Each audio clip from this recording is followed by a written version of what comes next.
The Lord's Prayer suggests that we can be led into temptation, which begs the question, will God lead us into temptation?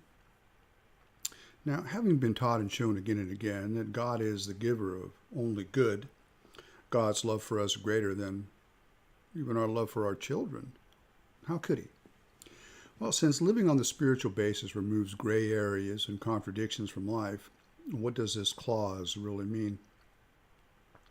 Living on the spiritual basis, the temptations of lying, cheating, stealing, etc. have become obvious. The price paid if we transgress, clear. Now, having demonstrated over these base temptations, new temptations arise from spiritual pride. Now, the natural desire is to bring the good news we have learned to those still suffering. A noble desire, to be sure, but fraught with this new form of temptation. Write this upon your heart in capital letters. Do not answer the unasked questions. This is the temptation we are asking God in the great prayer to lead us away from.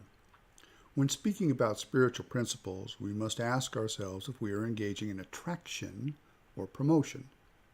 We will attract those who are ready to learn by our actions, our demonstration of living on the spiritual basis. If we have to sell it, promote it, convince others they should have what we have, then there is something wrong with our spiritual house. Attraction is the true path. Promotion opens the door to the temptations of self-glory, self-aggrandizement, and a sense of superiority and infallibility, all aspects of spiritual pride.